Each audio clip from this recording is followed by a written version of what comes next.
Dear welcome करता हूं आप सभी को यूट्यूब चैनल नर्सिंग ज्ञान में। और आप लोग देख रहे हैं जीएनएम सेकेंड ईयर का बहुत ही शानदार चाइल्ड हेल्थ नर्सिंग का मैं 50 से ऊपर ऑब्जेक्टिव्स लेकर आ चुका हूं। तो आप सभी सेकेंड ईयर को वेलकम है चाइल्ड हेल्थ नर्सिंग में। इससे पहले जो मैंने किया था MSN 1 के जो है MSN के ऊपर ऑब्जेक्टिव्स किया था, तो आज हम लोग चाइल्ड हेल्थ नर्सिंग का देख रहे हैं। फिर अगले सप्ताह में जो है हम लोग मेंटल हेल्थ नर्सिंग का भी देख लेंगे, समझ गए। तो चलिए आज हम लोग शुरू करते हैं चाइल्ड हेल्थ नर्सिंग का 50 से ज़्यादा महत्वपूर्ण ऑब्जेक्टिव जो आपके एग्ज़ाम के लिए कभी भी जीवन में मदद करेगा और साथ में जीएनएम सेकेंड ईयर के लिए भी काफ़ी महत्वपूर्ण है। तो जो भी जिस भी स्टेट से है ज़रूर देखिए, किसी भी स्टेट के लिए महत्वपूर्ण है। ऐसा नहीं है कि कोई एक ही स्टेट के लिए जो है यह महत्वपूर्ण है। सभी स्टेट में जो है आपके इक्वल सिलेबस है, सबको एक समान जो है आपको सिलेबस पढ़ना है, चाहे आप किसी भी स्टेट से हैं, ठीक है, कोई दिक्कत नहीं है।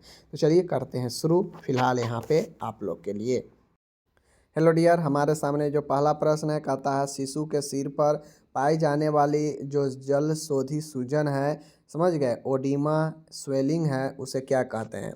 तो शिशु के सिर पर जो जल का सूजन होता है उसे हम लोग कैपुट सक्सीडेनम कहते हैं, या इसी को हम लोग दूसरे भाषा में हाइड्रोसिफलस भी कहते हैं, ठीक है। याद रखना है कि शिशु जन्म लेता है और उसके सिर पर अगर सूजन है पानी वाला तो उसे कैपुट सक्सीडेनम कहिए, या फिर सेफ्लो जो है कैपुट सक्सीडेनम कहिए या हाइड्रोसिफलस कहिए, दोनों वही होता है। आगे है ओरल थ्रस के कारण क्या होता है। तो ओरल थ्रस एक संक्रमण हो जाता है जो बच्चे के मुंह में हो जाता है, और यह जो है कैंडिडा अल्बिकेंस होता है, समझ गए, कैंडिडा अल्बिकेंस होता है इसके कारण।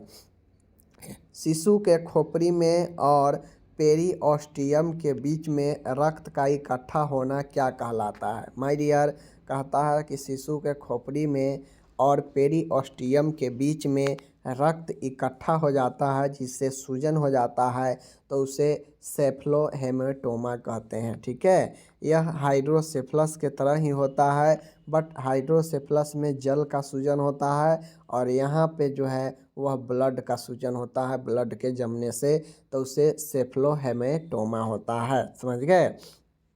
चौथा है, कहता है माय डियर डैश एक बहुत सामान्य पाई जाने वाली अस्थि विकृति है। तो माय डियर क्लब फुट जो होता है मुगदर पार्ट, समझ गए ना। तो यह मुगदर पार्ट जो होता है क्लब फुट, यह एक समान पाई जाने वाली अस्थि का विकृति है, डिसऑर्डर है हड्डी का, समझ गए। विटामिन सी के कमी से स्कर्वी रोग होता है, आप लोग को कितना बार बता चुके हैं। एंटेरियर फ्रंटले कितने महीने में बंद हो जाता है, तो यह भी प्रश्न कई बार बता चुके हैं, 9 से 18 माह, समझ गए। नॉर्मली देखा जाए तो कहीं कहीं पे आपको 6 से 24 माह भी दिया रहता है, इसके बीच में जो ऑप्शन में रहे वो मार दीजिएगा, टिक, समझ गए। आगे है, कहता है पोलियोमेलाइटिस का उद्भवन काल इंक्यूबेशन पीरियड डैश से डैश दिन होता है। मतलब कितने दिन के बाद पोलियो का लक्षण दिख जाते हैं, तो वह 7 से 21 दिन के बीच में आपके लक्षण दिख सकते हैं, यही इंक्यूबेशन पीरियड होता है। बच्चों का डायरिया दस्त का पहला उपचार ORS घोल होता है, ORS घोल देना। ORS का फुल फॉर्म आप लोग बताइए क्या होगा, समझ गए। आगे चलिए, 9वां है बच्चे में रिकेट्स की कमी जो है विटामिन डी की कमी से होता है, ये भी पढ़ा चुके हैं हम लोग आपको। पोलियो वैक्सीन किस बीमारी से बचाता है, ये भी पढ़ा चुके हैं, पोलियोमेलाइटिस पोलियो से बचाता है। ये कहता है चाइल्ड लेबर एक्ट जो है किस वर्ष पारित हुआ, मतलब बच्चे से काम करवाना कानूनन अपराध है, इसके लिए चाइल्ड लेबर एक्ट आया, वह 1986 राइट आंसर होगा, ठीक है, इसको ध्यान में रखना है। हीमोफीलिया एक परंपरागत इनहेरिटेड रूप से होने वाली डैश की गड़बड़ी है। तो हीमोफीलिया एक आपका आनुवांशिक रोग है जो जिसमें ब्लडिंग होते रहता है, जिसमें ब्लीडिंग डिसऑर्डर होता है, समझ गए, रक्त रुकता नहीं है कटने के बाद। BCG डैश रूट से दिया जाता है, ये ना जाने कितना बार मैं आपको पढ़ा चुका हूँ, आप लोग कमेंट करके बताइए कि BCG किस रूट से देते हैं, समझ गए। टीबी का रोगाणु क्या होता है, अब जो टीबी होता है वह किस बैक्टीरिया के कारण होता है, तो आपको पहले से पता है कि टीबी जो है माइकोबैक्टीरियम ट्यूबरकुलोसिस एमटीबी के कारण होता है। समझ गए? तो माइकोबैक्टीरियम ट्यूबरकुलोसिस के कारण टीबी होता है, इसको भी ध्यान करके रखना है। मेरुदंड के पार्श्व घुमाव को यानी स्पाइनल को पीछे की ओर मुड़ना को क्या कहते हैं? स्कोलियोसिस कहते हैं, स्कोलियोसिस। ठीक है, इसको याद रखिएगा। आगे है 16वें, देख लीजिए 16वें प्रश्न है, शिशु जिसका जन्म गर्भ अवस्था के 37 सप्ताह पूर्ण होने से पहले ही हो गया हो तो उसे क्या कहते हैं? अब मैं आपको पढ़ा चुका हूँ कि नॉर्मल जन्म का समय 37 से 40 सप्ताह माना जाता है। अगर इतना बीच में होता है तो नॉर्मल माना जाता है। 37 से अगर पहले हो जाता है तो उसे प्री मैच्योर अपरिपक्व शिशु कहते हैं। अगर 42 सप्ताह के बाद जन्म लेता है तो उसे पोस्ट टर्म बेबी कहते हैं। समझ गए? बीसीजी टीका की आयु जो है बीसीजी का टीका जो है 10 आयु तक लगाया जा सकता है। यानी यहाँ पे कंप्लीट पूछ रहा है कि बीसीजी का जो टीका होता है यह टीका जो है हम कितने एज तक लगा सकते हैं। समझ गए? इसको आपको कमेंट करके आपको खुद बताना है, ये सब पढ़ा चुके हैं। ठीक है, आगे है प्लूरल स्पेस में पीप या मवाद के संग्रह को क्या कहते हैं?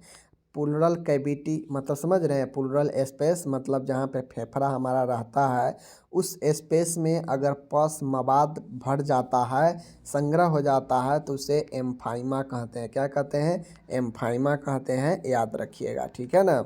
अगर द्रव भर जाता, सीधा द्रव रहता, तरल भरना, तो उसे हम लोग प्लूरल इफ्यूजन कहते हैं। ठीक है, आगे है शिशु जन्म होने के बाद प्रथम 3 दिनों तक माँ के स्तनों से निकलने वाले पीलापन जो है दूध को क्या कहते हैं? कोलोएस्ट्रम कहते हैं। समझ गए? कोलोएस्ट्रम प्रथम 3 दिन तक जो माँ के स्तन से जो है पीला गाढ़ा जो दूध निकलता है उसे कोलोएस्ट्रम कहते हैं। ये सब पढ़ा चुके हैं।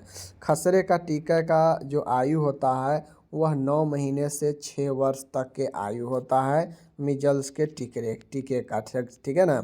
नवजात शिशु जो नए बच्चे जन्म लिया है उसका नॉर्मल वेट कितना होना चाहिए?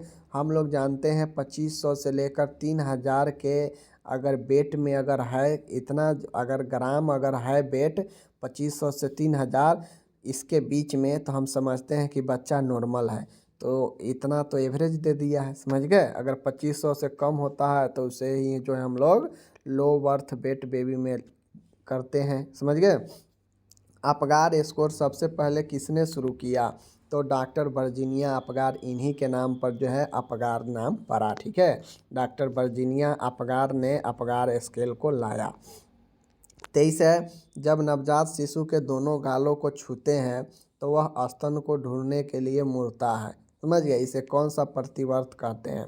तो माय डियर, जब आपको दोनों बगल से गाल को जो है बच्चे को छूते हैं तो वह जो है स्तन को ढूंढने लगता है दूध के लिए, तो उसे रूट रिफ्लेक्स कहते हैं। यह रूटिंग रिफ्लेक्स है। समझ गए?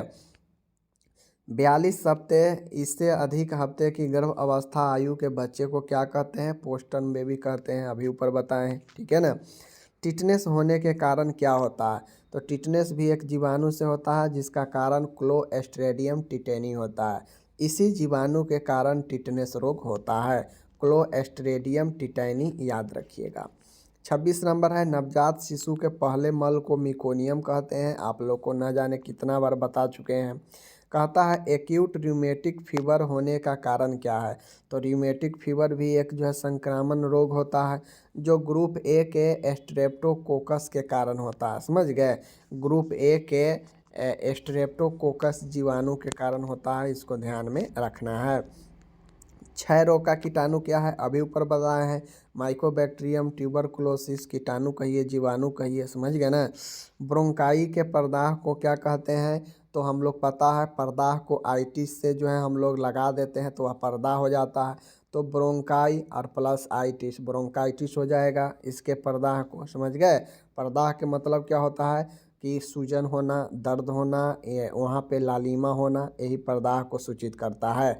नाभि के प्रदाह को क्या कहते हैं? तो माय डियर, नाभि को प्रदाह को ओम्फेलाइटिस कहते हैं। अगर बच्चे के नाभि में कोई प्रदाह हो गया हो तो उसे ओम्फेलाइटिस कहेंगे। ठीक है? सूर्य के प्रकाश से हमें विटामिन डी मिलता है, इस चीज़ को ध्यान में रखिएगा। RCH का पूरा नाम क्या है? Reproductive and child health. Reproductive and child health होता है RCH का पूरा नाम। खसरा वैक्सीन कितने महीने में लगता है? तो 9 से 15 महीने में जो है आपके खसरा वैक्सीन लगता है, समझ गए। तो ये चीज़ों को आपको ध्यान में रखना है। आगे है माय डियर, यहाँ पे देख लीजिए 34 नंबर है। कहता है बच्चों की न खाने योग्य पदार्थ को निरंतर खाते रहने की आदत को क्या कहते हैं? मतलब एक बच्चा है, उसे ऐसा पदार्थ नहीं खाना चाहिए लेकिन फिर भी वह उस पदार्थ को खा रहा है, यानी अप्राकृतिक पदार्थों को खाने को पाइका कहते हैं, जिसमें चौक खल्ली, समझ गए, अदर अटर पटर सामान को खाते रहना जो खाने वाला नहीं है। आगे है एनक्रोपेसिस का मतलब होता है अनैच्छिक मल त्याग। एनकोप्रेसिस का मतलब होता है कि इनवॉलेंटियर जो है मल का त्याग कर देना, मतलब बिना अनैच्छिक मल त्याग करना। विडाल टेस्ट किस बीमारी को? टाइफाइड के लिए, समझ गए। मेनिनजिस के सूजन आने को मेनिंजाइटिस कहते हैं, ये भी कितना पढ़ा चुके हैं कई बार, समझ गए ना। आगे है, कहता है डैश बीमारी में हेड सरकमफ्रेंस बड़ा हुआ होता है। तो आपको पता है कि हाइड्रोसिफिलस किसी बच्चा को होता है तो उसका जो सिर का जो सरकमफ्रेंस होता है, जो उसका डायमीटर कहिए या सरकमफ्रेंस कहिए, वह बढ़ जाता है क्योंकि सर में सूजन रहता है, समझ गए। सर्जरी द्वारा अपेंडिक्स को निकालने की विधि को क्या कहते हैं? तो एक सर्जरी करके अपेंडिक्स को निकाल देते हैं, उसे अपेंडेक्टोमी कहते हैं। यह अपेंडिक्स का सर्जरी होता है, ठीक है ना। आगे है फाइमोसिस का सर्जिकल प्रबंध क्या है? तो फाइमोसिस समझते हैं कि जैसे पेनिस होता है, पेनिस, तो पेनिस पर पूरा ऊपर तक स्किन चढ़ा रहता है और वह स्किन जो है नीचे की तरफ नहीं श्रिंक करता है, तो फिर इसे जो है कट कर किया जाता है और तब जो है स्किन को नीचे की तरफ किया जाता है, तो वह फाइमोसिस होता है और उसमें सरकमसिजन किया जाता है, ठीक है। तो इस चीज़ को ध्यान में रखना है। 41 है, डैश के बचाव के लिए BCG का टीका टीबी के लिए कई बार आ चुका है। PDA का पूरा नाम क्या होता है? माय डियर, PDA एक बच्चे में होने वाला रोग होता है जो पेटेंट डक्टस आर्टेरियस कहते हैं, समझ गए। पेटेंट डक्टस आर्टेरियस कहते हैं, पेटेंट डक्टस आर्टेरियस कहते हैं, इसको याद रखना है, ठीक है। आगे चलिए, नवजात शिशु के लाल रक्त कणों को जीवन काल कितना होता है? ये अभी कुछ 1-2 दिन पहले पढ़ाए हैं। 60 से 90 दिन होता है नवजात शिशु में RBS का जो दिन अवधि होता है। आगे है खसरा का उद्भवन अवधि, मिजल्स का जो इंक्यूबेशन पीरियड होता है 7 से 14 दिन होता है, इसको ध्यान में रखना है। आगे है टिटनस जो है, टिटनस नियोनेंट्रम डैश कीटाणु से होता है। माय डियर, जो टिटनस होता है बच्चे में, नवजात बच्चे में, वह क्लोस्ट्रीडियम टिटैनी के कारण ही होता है। तो टिटनस चाहे बच्चे में हो चाहे सियाना में हो, जीवाणु यही होगा, ठीक है ना। आगे देखिए, मंगोलियन बेबी को और किस नाम से जानते हैं? तो मंगोलियन बेबी को दूसरा नाम डाउन सिंड्रोम कहते हैं, समझ गए। इस चीज़ को ध्यान में रखना है। एंटेरियर फोंटले कितने महीने में बंद होता है? न जाने ये भी कितना दिन पढ़ा चुके हैं, 18 महीने में, ठीक है। 48 है, डिप्थीरिया की रोकथाम के लिए DPT का टीके लगाते हैं। डिप्थीरिया, पर्टुसिस, टिटनेस, तीनों रोग के लिए ये टीका है। बच्चों का पहला अस्थायी दांत कितने महीने में निकलता है? 6 से 8 महीने में दांत निकलते हैं अस्थायी, समझ गए। 50 नंबर का है, PEM का पूरा रूप क्या होता है? प्रोटीन एनर्जी माल न्यूट्रिशन। प्रोटीन एनर्जी माल न्यूट्रिशन PEM का फुल फॉर्म होता है। 51 है, कहता है 2.5 किलोग्राम भार से कम वाले बालक को क्या कहते हैं? तो जो नवजात अगर 2.5 किलोग्राम से कम है तो उसे लो बर्थ वेट बेबी कहते हैं, कम वजन के बच्चा कहते हैं। 52 है, 6 माह तक के शिशु के लिए सर्वोत्तम आहार उसके माँ के दूध को ही माना जाता है, इसको भी ध्यान करके रखिएगा। 53 नंबर का और आखिरी प्रश्न है, अपगार स्कोर को किस वर्ष में विकसित किया गया था? तो आपको ऊपर बताए हैं कि Apgar score doctor Virginia Apgar के द्वारा लाया गया, यह 1952 में लाया गया था, तो इसको ध्यान में करके रखना है। तो माय डियर, बहुत कम समय में मैंने आपको कितना प्रश्न कर दिया? 50+ जो है क्वेश्चन मैंने आपको कर दिया चाइल्ड हेल्थ नर्सिंग का, बहुत कम से कम समय में। तो उम्मीद करते हैं आप लोग बहुत ही अच्छा से सीखे होंगे यह 53 प्रश्न को। तो चलिए, जो लोग भी पढ़ने वाले हैं पढ़िए अच्छे से। हम मिलते हैं अगले वीडियो में, अपना ख्याल रखिएगा। धन्यवाद।